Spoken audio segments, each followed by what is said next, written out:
Salut les amis, c'est parti pour la dernière journée ici en Chine et on commence par le salon de l'auto de Guangzhou, le troisième plus gros salon de Chine. Et il faut dire que c'est le cas. Regardez le plan derrière moi, il y a énormément de halls et énormément de constructeurs. On ira voir ça ensemble. On a aussi un rendez-vous sur le stand Xpeng où nos camarades français ont été mis en avant, notamment Taxi Valentin, le taxi en VE, qui a son G6. On a aussi vu des images de Jean-Philippe et de Romaric, des clients. Jean-Philippe, c'est celui qui tient le forum Xpeng francophone. C'était très sympa de les voir comme ça, mis à l'honneur, à côté du patron Xiaopeng, dont le nom de la marque est tiré. On a aussi revu les mêmes modèles que je vous ai déjà présentés. On a aussi vu à nouveau le robot Iron. Et puis là, je vais en profiter pour me promener dans les stands. Mais c'est hyper rapide parce qu'on n'a vraiment pas beaucoup de temps. On a un gros programme aujourd'hui. Après, on va directement à l'usine à 11h15. Donc, ce que je vous propose, c'est juste de vous montrer là un peu les stands des marques qui sont présentes et puis de faire un petit tour avec moi assez rapide des voitures sympas que j'ai pu voir. Il y en a vraiment quelques-unes.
Comme vous pouvez le voir, il n'y a quand même pas beaucoup de marques européennes.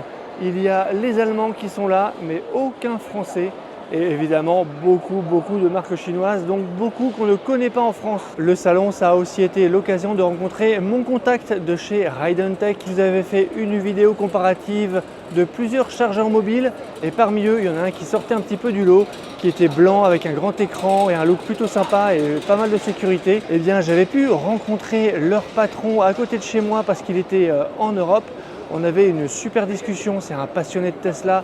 C'était vraiment très bien et il m'avait dit si un jour tu viens en Chine, tiens-moi au courant, fais-moi signe et on ira peut-être essayer des voitures, faire des choses ensemble.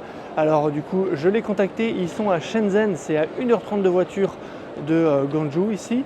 Mais voilà, on n'avait pas le temps de faire 1h30 aller, 1h30 retour, 3 heures de temps plus le temps sur place. Par contre, il y a mon contact chez eux qui est venu au salon et donc je l'ai rencontré. C'était vraiment très sympa de pouvoir mettre enfin un visage et de parler de vive voix. Ça permet d'avoir des bonnes relations et puis surtout, on a eu des informations de première main sur l'électrification en Chine, les tarifs de l'électricité, les tarifs du carburant et tout ça, je vais vous en parler dans une vidéo dédiée sur la chaîne principale qui concernera l'électromobilité en Chine et avoir des informations de première main comme ça avec des locaux, pour moi, c'est quelque chose qui n'a vraiment pas de prix et je suis super content d'avoir perdu entre guillemets un petit peu de temps avec elle, à ne pas aller voir les voitures du salon et à passer ce temps avec elle et avec son collègue pour discuter de ça parce que vraiment ça n'a pas de prix. C'est pour le dossier. Comme on voit qu'on va passer un écran central.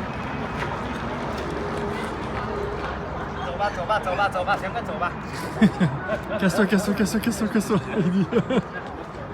Bon ça y est, on est à l'aéroport, la journée est quasiment terminée. Là on va embarquer pour 14 heures de vol jusque Paris. Après le salon de l'auto, on est allé direction l'usine où on a tout de suite pris le repas dans leur cantine. C'était très sympa de voir comment ça se passe. Il y a aussi un showroom, on a bien mangé, des recettes chinoises évidemment. Et ensuite on est allé découvrir l'usine. On a fait 2 gros bâtiments. Un premier bâtiment où il y a tout ce qui est stamping, c'est-à-dire les presses. On n'a par contre pas vu les méga presses, les giga presses qui font l'arrière et l'avant. Dans ce même bâtiment, il y avait aussi tout ce qui est soudure de ces parties de carrosserie et de châssis. C'est assez impressionnant, c'est entièrement robotisé. Il y a des bras partout. Je ne pensais pas voir autant de bras de robots dans cette partie-là. Il y avait très peu d'humains. On n'a pas vu tout ce qui était peinture et sous-couche. Par contre, on allait dans un bâtiment où il y avait toute la partie assemblage. Assemblage des portes, assemblage de l'intérieur, construction du tableau de bord et puis tout ce qui est finition, pose du toit, etc., etc. Et là, il y a quand même beaucoup plus d'humains.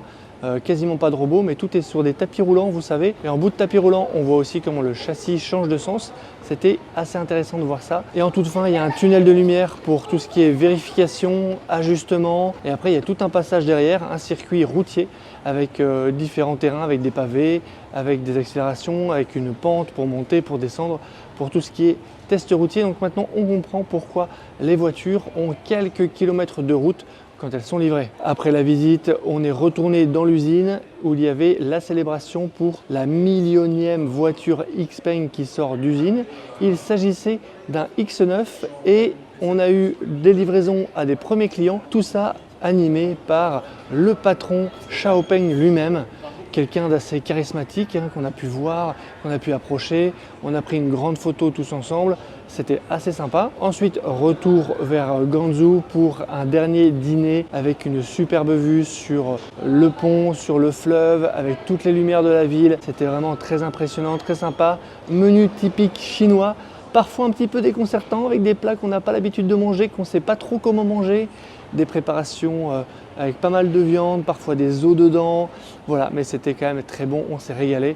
Et après, direction l'aéroport et là, on va bientôt embarquer. C'était vraiment un super séjour qui correspondait vraiment à l'idée que je m'en faisais, à savoir une immersion en Chine, une immersion dans la voiture électrique en Chine qui permet vraiment de se rendre compte de ce que c'est que d'avoir un pays qui a massivement basculé vers la voiture électrique et l'impact que ça a sur la vie courante et notamment la vie en ville qui est hyper silencieuse et ça c'est vraiment très agréable. Alors c'est pas dû uniquement à la voiture électrique, c'est aussi dû à tout ce qui est mobilité légère électrique, notamment les scooters et l'absence de motos, de grosses cylindrées. Donc là il n'y a aucun bruit par rapport à ça. On a aussi découvert finalement une société Xpeng qui ne fait pas que de l'automobile, qui est aussi en avance sur les hautes technologies que sont la conduite autonome, que sont la robotique, que sont aussi l'aéronautique. Finalement, Xpeng, ce n'est pas qu'une entreprise automobile, c'est une entreprise de tech qui fait de l'automobile, un peu à l'image de Tesla finalement. Il y a beaucoup de similitudes entre les deux. On y reviendra certainement dans une vidéo dédiée à ça sur la chaîne principale. Et puis ce que je retiens, je pense, le plus, c'est les tests de conduite autonome supervisée équivalente au FSD aux États-Unis. C'est vraiment quelque chose d'indescriptible. Il faut le vivre la toute première fois. Le fait de laisser le contrôle à la machine et de lui faire confiance, il y a un côté qui n'est indescriptible et que vraiment je vous encourage à essayer de vivre si vous le pouvez, soit en venant ici, soit en allant aux États-Unis, en attendant que ça arrive évidemment en Europe. En tout cas, ça m'a vraiment hypé de faire ce test. Un grand merci aux équipes d'Xpeng de nous avoir invités, de nous avoir fait vivre ces moments, d'avoir découvert à la fois la Chine, mais aussi ce que c'est que leurs valeurs et leurs ambitions. C'était vraiment quelque chose que je n'oublierai jamais. Voilà, là maintenant notre vol, on va attendre qu'il parte. Retour en France, il y aura plein de vidéos à monter que je vous mettrai sur la chaîne principale, plusieurs thèmes que je vais aborder. Et voilà, j'ai vraiment hâte de vous fournir tout ce contenu. J'espère que vous aurez aimé ces vidéos jour après jour. En tout cas, moi j'étais très content de pouvoir vous partager ça au quotidien, de vous faire vivre ça avec moi. Parfois dans des conditions pas forcément faciles en termes de son, de prise d'image.